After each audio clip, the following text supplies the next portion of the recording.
All right, hello everyone, and welcome to lesson 2.4. We're going to be talking about this idea of correlation today. And just to remind you that there will be an assignment you need to take care of also on Friday for lesson 2.5, kind of progressing this idea of how we measure relationships between two quantitative variables. Okay? All right. A few announcements. One, please come by and get a calculator. You'll see we're starting to use them more. You need to reach out to me to schedule time to pick one up. Please. We need them for the rest of the course. You can have it for the rest of the year, but you need to come by and get it. Also, just a reminder, the tentative Unit 2 exam will be next Friday, but there is a super high chance it'll be actually the following Monday. We'll see how things go beginning of next week. All right, so we're continuing to explore and look at two variable data, and really thinking about that idea of like, are the patterns maybe we see or the associations we see random or not? Really starting to get into those ideas of statistics. If we're collecting data on two variables, the patterns we see, the associations we see, are they random, or is there something else underlying that? And today I want to dig into this idea called correlation. It's an incredibly important idea. Correlation, which we'll often just call R, sometimes people will say the correlation coefficient, or R, can help measure the strength and direction of a linear association. So it measures the strength. In the class we're talking about weak, moderate, or strong. It measures the strength. And then the direction, positive or negative. All right? So some sort of general basic rules or facts about this R value that we're going to be calculating. R has a minimum value of -1 and a positive value of 1. So it's between -1 and 1 inclusive. Those are the only possibilities. If R is greater than 0, then we have a positive association going on. If R is less than 0, we have a negative association going on in our bivariate data. A value of -1 or 1 will occur only in a perfect linear relationship. All right? A value of -1 would be a perfect negative linear relationship where literally all of the data fall in an exact straight line. A value of 1 for R will only occur if there's a perfect linear relationship in the positive direction, an exact laying of the data points on a line with a positive slope, if you will. Stronger linear relationships happen sort of near the extremes. The closer you are to -1 or 1, in other words, the closer you are to the absolute value, not the absolute value of R, the closer that absolute value of R is, I guess we could say, to 1, the stronger the relationship. All right? Something close to +1 is a really strong positive association. Something close to -1 is a really strong negative association. Weak relationships occur if R is near 0.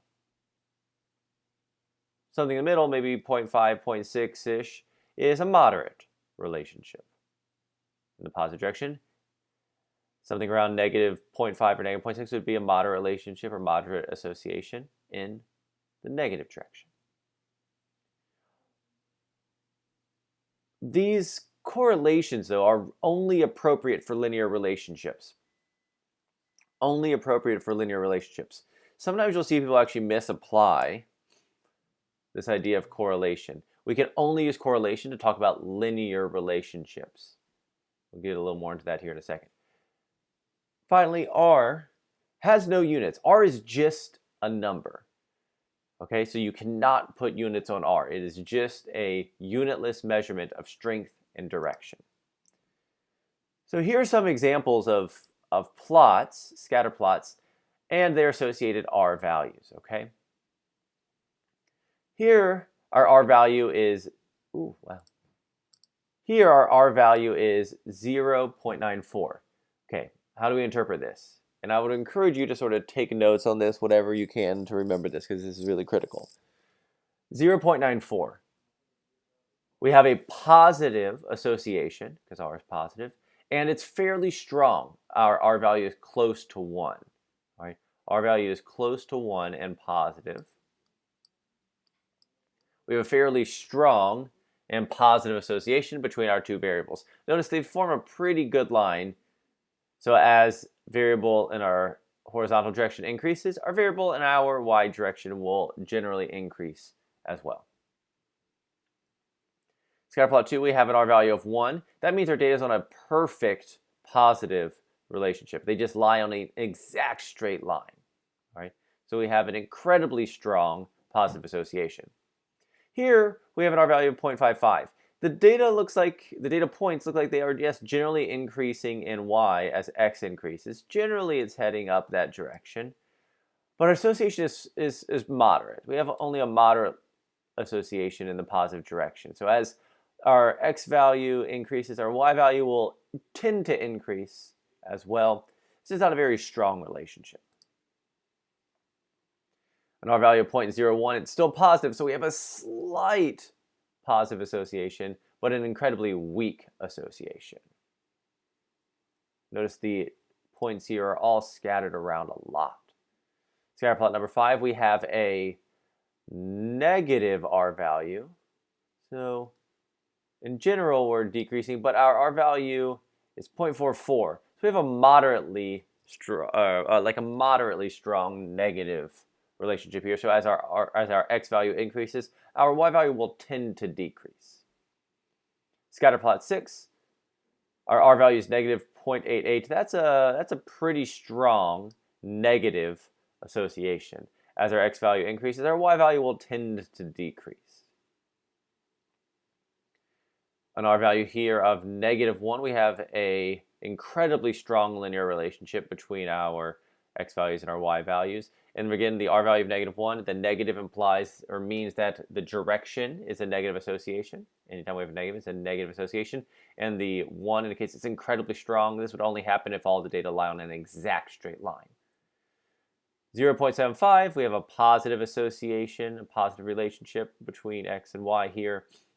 And it's generally a fairly strong relationship. Maybe you could argue it's a moderately strong. And then -1, again, an incredibly strong negative association between these negative, because we have a negative in front of our integer here. And the 1 means incredibly linear, incredibly strong. All right. If you want to goof around with it, I've included in here in the slides, if you just kind of go over it, a guess the correlation game here. You can plot some points. Ooh, we can look at them and then we can make a guess here. It's going to be positive. It's a positive relationship. Maybe we can say it's it doesn't look particularly strong, so I'm going to go with the 0.57. And then you can check your guess. Ooh, I was pretty close, 0.54. And you can check your guess there and have fun with that if you would like. You can even keep track, I think, of your performance on this, how you're doing in terms of guessing the actual coefficient. All right. Couple of things to recall also. Hopefully you kind of sketch some of those down to get a general sense of our R values. You need to be able to quickly interpret and make decisions and conclusions off of our R values there about what's going on. Couple of thoughts around correlation. Correlation does not imply causation. Just like association does not imply causation, correlation, which is really just kind of a way of measuring association, does not imply causation. For example, here is a scatter plot that has, this is R squared, but this would also have a generally really strong R value, if you take the square root of that. Notice we have a pretty strong negative linear relationship here. And what this is measuring is the fresh lemons imported to the USA from Mexico in metric tons for different years. And the total US highway fatality rate. And if we just kind of interpret this as causation, we would say, well, wow, man, we need to import more lemons from Mexico, because the more lemons you import from Mexico, the fewer highway fatalities there are. The rate, sorry, not fewer, but the rate decreases. That's not necessarily true. The fact that we're importing lemons from Mexico does not necessarily cause there to be a lower fatality rate on the highway. I mean, it might be interesting if there was, but I can almost guarantee there is not a causation between the two. All right. So just because there is a strong or a high an R value near 1 or -1, again, this is R squared, but the R, if you take the square root, would be pretty close to 1. Just because there's a strong correlation does not actually mean that the one variable causes the other, or the explanatory variable causes the response variable to change. So adding to this, the same first bullet point still the same. Correlation also does not measure form. This scatter plot here that measures the engine size of a passenger vehicle versus the highway MPG of the vehicle. Yes, it looks like we have a negative association here, negative association, but it looks curved. In fact, this is not a linear relationship. If we sort of map this whole thing out and dug into a little more, it is not a linear relationship. It's curved here, almost like in a negative, like exponential decay almost. If we put a line in here and found a correlation value, how close does it stick to a line? You would actually find a pretty good R value. But just because we have a pretty good R value, correlation does not measure form. So just because it gives you an R value doesn't mean that it is a linear relationship. We have to be smart about whether or not we're actually looking at a linear relationship. You could have actually a nonlinear data like here, on which you run a correlation check and find a pretty good R value. Just because you find a pretty good R value does not mean that you have a linear association going on here. We really only want to use the correlation to describe linear relationships. If you look at your scatter plot and it doesn't look linear, then we do not want to use correlation. Correlation is about straight lines or linear looking data. Also, correlation is not resisted. A measurement on, quote unquote, it would actually say on the line. If we have a hypothetical line in there that maybe the data is following, a measurement, quote unquote, on the line boosts correlation, while an outlier, something far away from it, for example, would really hurt the correlation.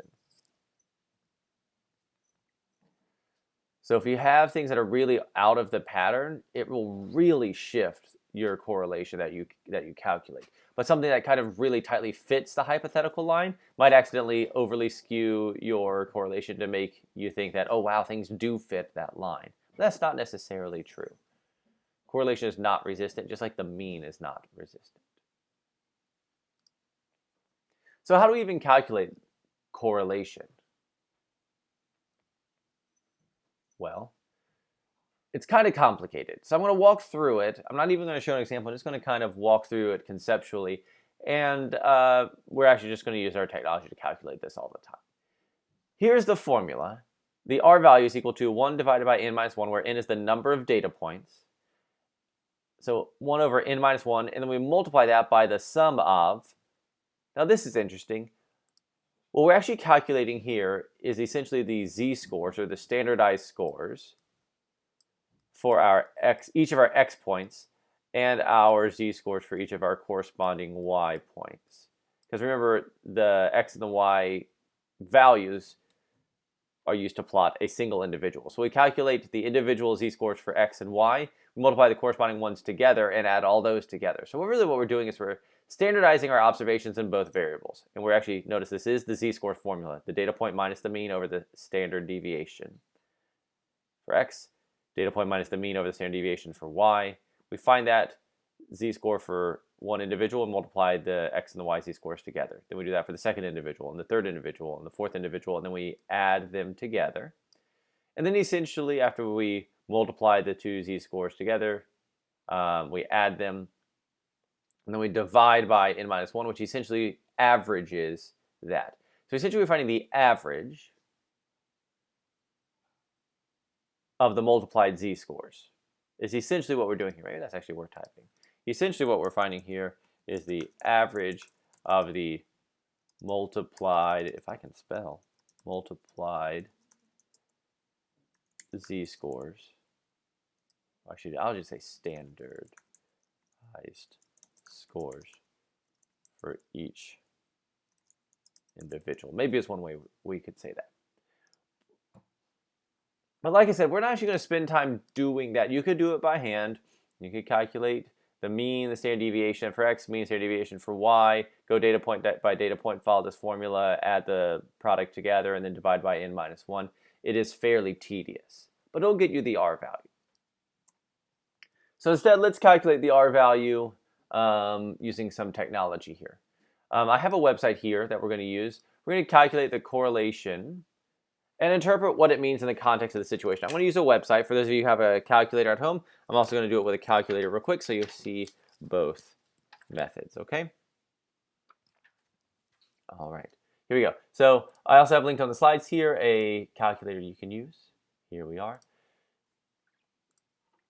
What this is measuring is basically we're asking the question, hey, if there's a person, if you have a family, and there's a male sibling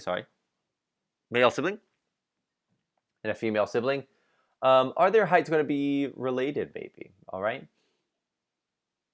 So looking at a family that has a female and a male sibling, are their heights related? So let me go ahead into my X values. I'm going to record my female heights in inches: 66, 64, 66, 65, 70, and 65. Notice I entered them just on different lines. And then my Y values, I want to write them in the same order, the corresponding order. So 72, 68, 70, 68, 71, and 65. All right. Then on this website, all you have to do is calculate R. You're going to get a lot of information. You're actually going to get a little scatter plot. You're going to get, they actually are laying out here different calculators for you. X, the X values minus the mean of the X. So actually, they're calculating here the individual's data point minus the mean for X, the data point minus the mean for Y, squaring this. They're doing all data calculations. Some of them we haven't actually talked about yet. But what you want to do is you want to scroll down here and you want to look for the R value it reports. The R value is 0.653. So I'm going to write that down. At least for my website, what I got was a z-score, not z-score, R of 0. Oh man, my memory's bad. 563. 5653. Wow, memory's terrible. 5653. All right. So that would be using the website. You're welcome to use that for now if you do not have a calculator. Let me show you how to do it on the calculator. All right, if we're looking at our calculator here, I'm going to go ahead and get rid of that. We need to make sure our data is put into our stat column. So you go stat, and then we want to go to edit. All right. So I'm going to hit enter to edit. Remember, you can use the keyboard to do this too. And we want to enter all of our data. I've already listed it in L1 and L2. That's often where we'll put our bivariate data. L1 and L2. I've already listed out all the data in here. Again, that's under stat and then edit, just stat 1. All right, we're going in here. We got our data entered. Okay, so what do we do with that? To find an R value, we need to go back to stat. So you'll click stat. This time we want to go over to calc. We're going to calculate what's called linear regression. We're going to talk about it later this week. But if you calculate linear regression, click enter. It'll say, do we want L1 and L2 for X and Y? Yes, we do. And we want to calculate the linear regression here. We'll talk about that later. It'll give us a bunch of information, but you'll see the R values right here, 0.5653. And my memory is better right now. I do remember that that is the actual number that I calculated from my website. And there we go. That's our R value. Okay. Cool. So not too bad on the calculator either. You gotta make sure you enter the data into L1, L2. Make sure you've entered it correctly and in the corresponding order. All right. So now we have that. Let's talk about what that means. This means that the association between a female sibling's height and a male sibling's height. I guess we could add, if we want to be really specific, we really want to be as specific as possible, in inches. And a male sibling's height in inches is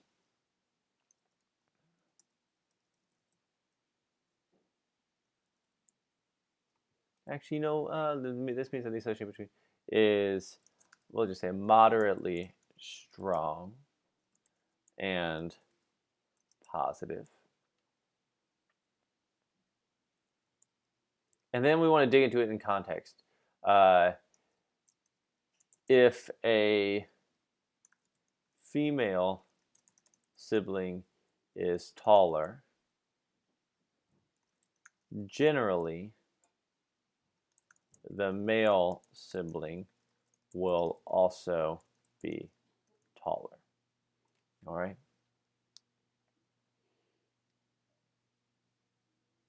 Cool. I will warn that this calculator website here, that their scatter plots are not great all the time. We have a lot of wasted space in here. I would not have scaled this way. So I would not necessarily use this as a great display of what the scatter plots could look like, but really use it for our R value right now. All right, 2 quick practice problems before I let you go. Let's say we have a restaurant manager who's collecting data on the number of customers in a party in the restaurant and the time elapsed until the party left the restaurant. So basically the relationship between the number of customers in a party and how long they're in the restaurant. Based off of my experience, the more people you have there, the longer people will stay. The manager computed a correlation of 0.78 between the 2 variables. All right, in my head, I would actually just start processing 0.78. So that is positive, and that's fairly strong as well, moderate and fairly strong. And then let's see what they say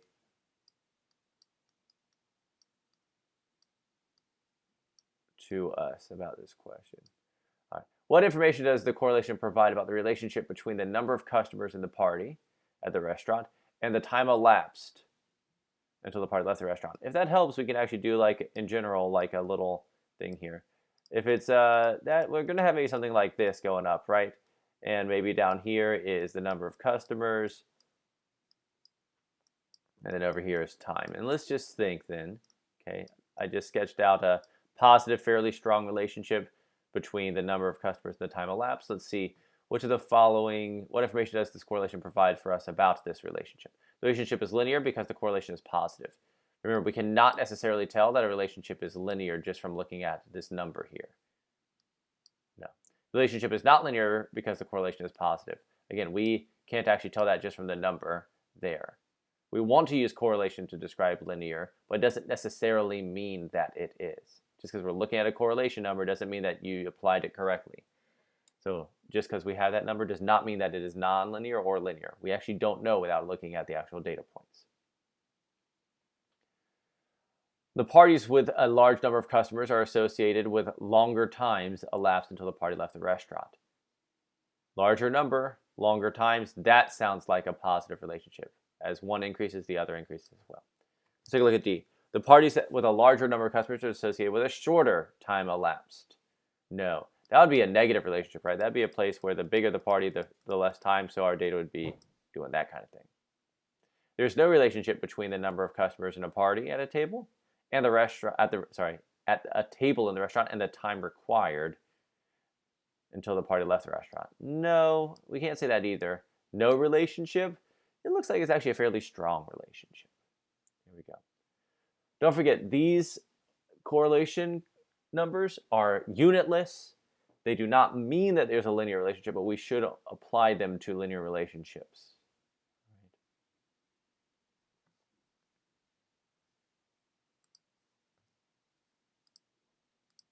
And lastly, let's see here. For a random sample of 20 professional athletes, there was a strong linear relationship between the number of hours they exercise per week, and their resting heart rate. Strong, positive linear relationship between the hours of exercise and the resting heart rate. So I like to do a little sketch here. Something like that, right? Strong, positive. For the athletes in the sample, those who exercise more hours per week tend to have a lower resting heart rate. Oh, wow, I did that all wrong, Dan. But that makes sense. More exercise per week, your heart rate is going to be lower, resting heart rate. A strong linear relationship, what they're saying, for the athletes in the sample, those who exercise more hours per week tend to have a lower resting heart rate. So, oh, look at this. It's actually going to be this kind of thing. It's a strong linear relationship, but the more hours you exercise per week, the lower your resting heart rate tends to be. All right.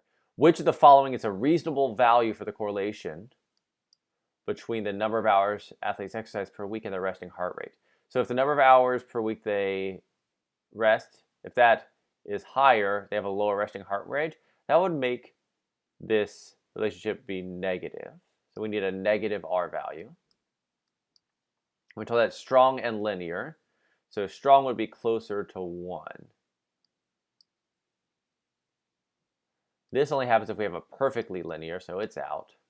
Strong, linear, and negative is what we're looking for. So it's going to be D. All right, cool. Remember, for these multiple choice ones, when we walk through them, just get the big important stuff in your notes, the stuff that I highlight that's important takeaway here. All right. If you need to rewind, go back, take down the important takeaways for each of these. All right, to close out, there are 5 concepts to do. I'm trying to make things a little quicker today just because I gave a little longer homework earlier this week, I thought. So you have 5 concepts to do around these ideas from live class and this asynchronous lesson. I would highly encourage you to do the optional homework if you have time, though, because you need some practice with correlation-related stuff. The concepts will not actually ask you to calculate any correlation coefficients, I think. But I would highly encourage you to do the optional homework so you have some chance to practice that. Use your calculator, use your technology to do that, okay? Please complete also the self-paced Nearpod that'll be posted on Friday. That's for Monday. Don't forget office hours on Monday, and I'll post my names of people who need to come.